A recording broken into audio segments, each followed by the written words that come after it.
Analisis gangguan dan tindakan korektif sistem kelistrikan. Outline, identifikasi gangguan dalam operasi sistem kelistrikan. Teknik analisis gangguan, evaluasi akar penyebab root cause evaluation, penentuan dan implementasi tindakan korektif.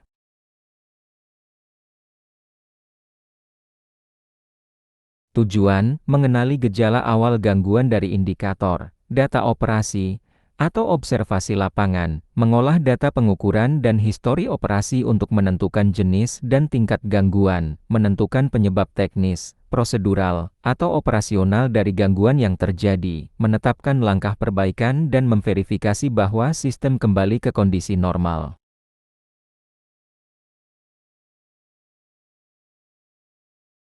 Identifikasi gangguan dalam operasi sistem kelistrikan. Mengenali gejala awal gangguan, suara tidak normal, dengungan berlebih, bunyi klik berulang, atau getaran mekanis, getaran, perubahan getaran pada panel, motor, atau transformator, suhu, kenaikan temperatur lokal pada kabel, koneksi, atau busbar, arus dan tegangan, fluktuasi tidak wajar, arus lebih, ketidakseimbangan antar fase, tindakan awal, identifikasi, laporkan, dan amankan area sesuai prosedur.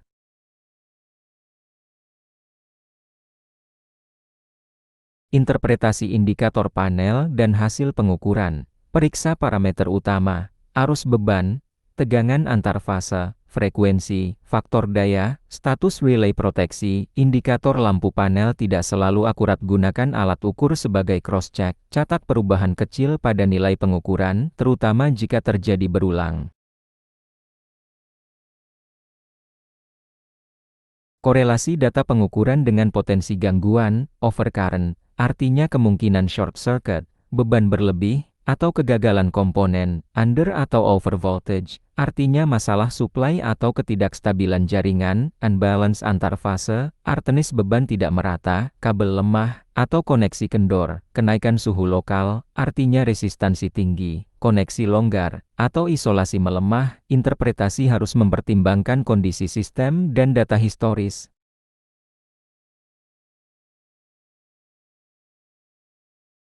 Pencatatan kondisi sebelum dan sesudah gangguan.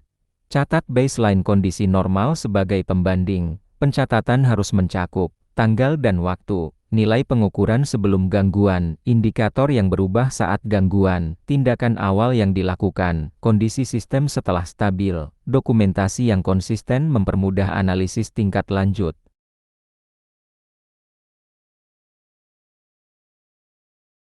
Teknik analisis gangguan. Analisis berbasis data historis, bandingkan nilai arus, tegangan, suhu, dan frekuensi dengan data sebelumnya. Cari perbedaan yang berulang pada jam, beban, atau kondisi tertentu. Gunakan tren harian atau mingguan untuk melihat pola gangguan. Kenaikan arus bertahap artinya indikasi deteriorasi isolasi. Tegangan fluktuatif harian artinya indikasi instabilitas suplai atau loose connection. Data historis memberi konteks apakah gangguan bersifat normal atau abnormal. Menggunakan standar peralatan sebagai acuan. Setiap peralatan memiliki batas operasional yang sudah ditetapkan pabrikan. Bandingkan nilai gangguan dengan rating arus nominal, temperatur kerja maksimum, batas harmonik, faktor daya, atau THD. Penyimpangan kecil tetapi mendekati batas spesifikasi seringkali menandakan kondisi mulai memburuk.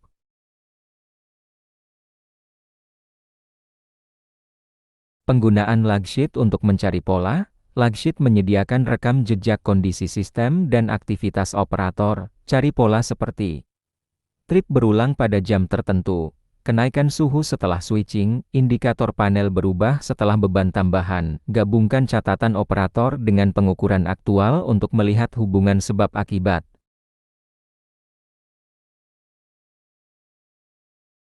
Penilaian tingkat keparahan gangguan, minor, penyimpangan kecil, tidak berdampak langsung pada operasional, dapat ditangani melalui inspeksi lanjutan atau pemantauan ketat. Mayor, pengaruh signifikan pada performa sistem, perlu tindakan koreksi segera, berpotensi mengarah pada kerusakan komponen, critical, mengancam keselamatan atau dapat menyebabkan kerusakan besar. Sistem harus dihentikan dan dilakukan isolasi menyeluruh. Penentuan kategori memengaruhi urgensi respons teknis.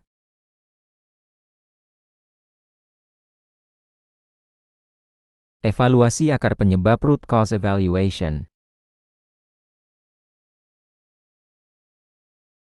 Pemisahan faktor penyebab, teknis, operasional, lingkungan. 1 Faktor teknis, kerusakan komponen isolasi, konektor, bus bar, penurunan performa akibat usia pakai, instalasi tidak sesuai standar. 2 Faktor operasional, kesalahan prosedur switching, beban tidak sesuai kapasitas, pengaturan proteksi kurang tepat. 3 Faktor lingkungan, suhu ruang panel yang tinggi, kelembapan berlebih atau kontaminasi debu, getaran mekanis dari peralatan sekitar.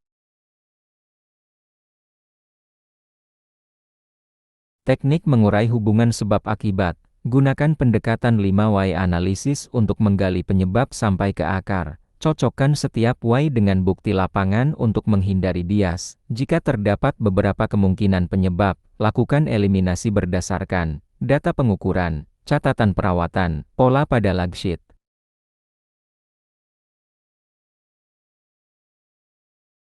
Korelasi antara kesalahan prosedur dan gangguan operasional. Tinjau ulang langkah switching atau penanganan beban saat gangguan muncul. Cari apakah operator melewati SOP atau melakukan improvisasi. Cek apakah tindakan manual menyebabkan lonjakan arus, perubahan tegangan tidak terkontrol, aktifnya proteksi berulang. Evaluasi apakah SOP sudah jelas dan mudah diikuti.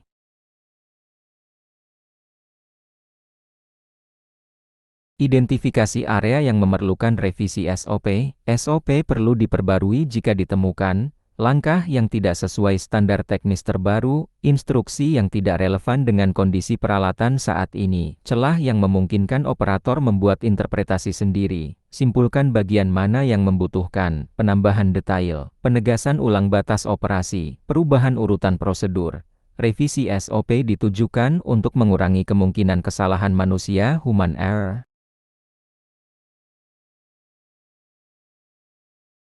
Validasi temuan root cause, pastikan penyebab yang diidentifikasi konsisten dengan pola gangguan, riwayat peralatan, hasil inspeksi fisik.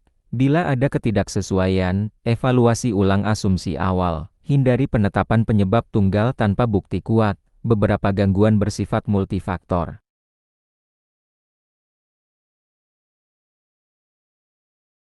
Penentuan dan implementasi tindakan korektif. Penentuan langkah perbaikan berdasarkan standar perusahaan.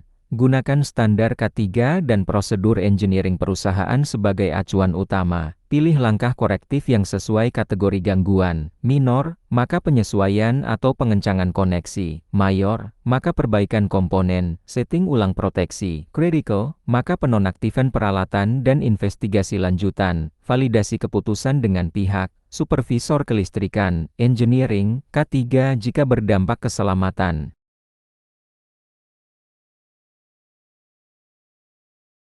Implementasi perbaikan secara sistematis. Tetapkan urutan kerja, isolasi lalu verifikasi lalu perbaikan lalu pengujian. Catat setiap tindakan dalam log sheet atau form perbaikan. Pastikan dokumentasi meliputi komponen yang diganti atau ditindak, data pengukuran sebelum sampai sesudah, risiko residu setelah perbaikan. Lakukan koordinasi dengan operator untuk sinkronisasi beban.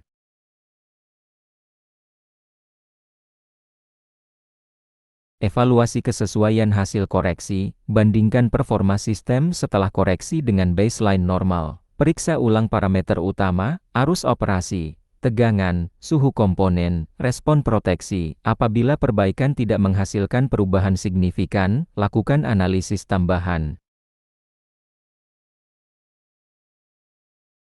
Uji fungsi dan validasi kinerja. Lakukan functional test sesuai SOP sebelum mengembalikan peralatan ke layanan. Beberapa jenis uji: tes beban bertahap, tes kontinuitas, Tes isolasi, simulasi proteksi jika diperbolehkan, catat hasil uji sebagai bukti kelayakan operasi.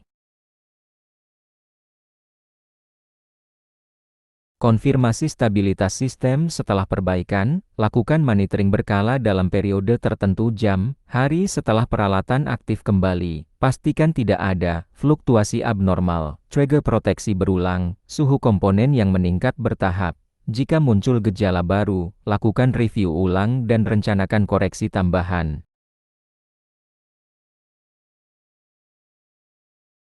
Dokumentasi tindakan korektif. Semua temuan, tindakan, dan hasil tes wajib terdokumentasi. Dokumen harus memuat detail akar penyebab, tindakan korektif dan preventif, perubahan SOP atau instruksi kerja jika ada. Dokumentasi menjadi dasar audit K3, pengembangan pelatihan, dan peningkatan keandalan sistem.